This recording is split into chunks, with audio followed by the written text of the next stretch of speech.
नमस्कार बच्चों, आज मैं आप लोगों के सामने हरिहर काका नामक पाठ के पेज नंबर 14 लेके आई हूँ। ठीक है, एक एक वाक्य मैं आप लोगों के लिए पढ़ रही हूँ। आप लोग अच्छी तरह से सुनिए और चैनल को भी सब्सक्राइब कर दीजिए। ठीक है।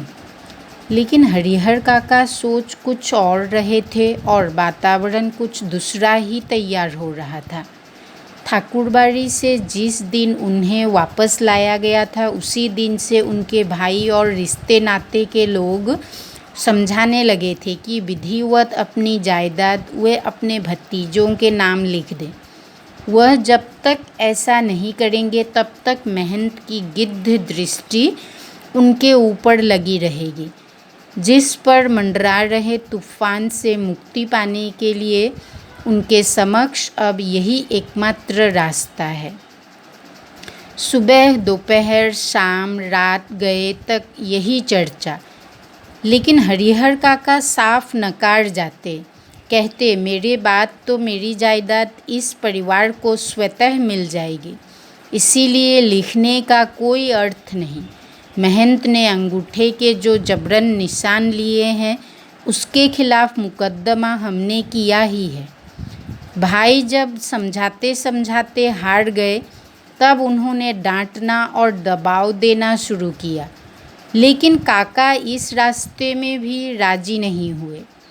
स्पष्ट कह दिया कि अपनी ज़िंदगी में वह नहीं लिखेंगे।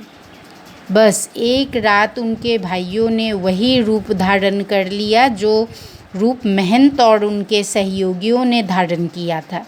हरिहर काका को अपनी आँखों पर विश्वास नहीं हुआ। उनके यही अपने सगे भाई जो उनकी सेवा और सुरक्षा में तैयार रहते थे, उन्हें अपना अभिन्न समझते थे, जो उनकी नींद ही सोते और जागते थे, हथियार लेकर उनके सामने खड़े थे। कह रहे थे, सीधे मन से कागज़ों पर जहाँ जहाँ ज़रूरत है अंगूठे के निशान बनाते चलो, अन्यथा मार कर यहीं घर के अंदर गाड़ देंगे। गांव के लोगों को कोई सूचना तक नहीं मिलने पाएगी। अगर पहले वाली बात होती तो हरिहर काका डर जाते। अज्ञान की स्थिति में ही मनुष्य मृत्यु से डरते हैं। ज्ञान होने के बाद तो आदमी आवश्यकता पड़ने पर मृत्यु को वरण करने के लिए तैयार हो जाते हैं। हरिहर काका ने सोच लिया कि ये सब एक ही बार उन्हें मार दे, वह ठीक होगा।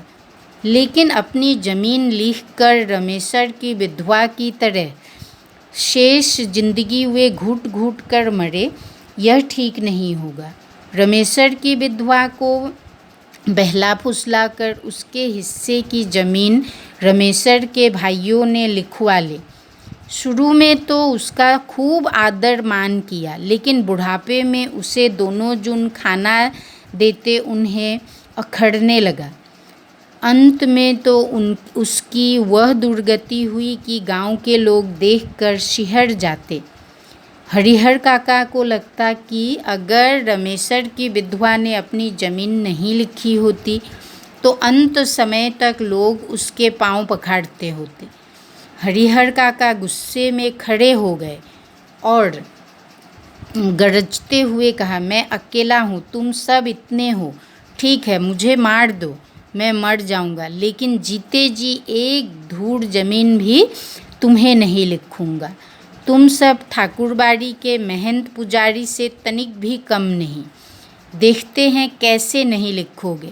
लिखना तो तुम्हें है ही, चाहे हंस के लिखो या रो के।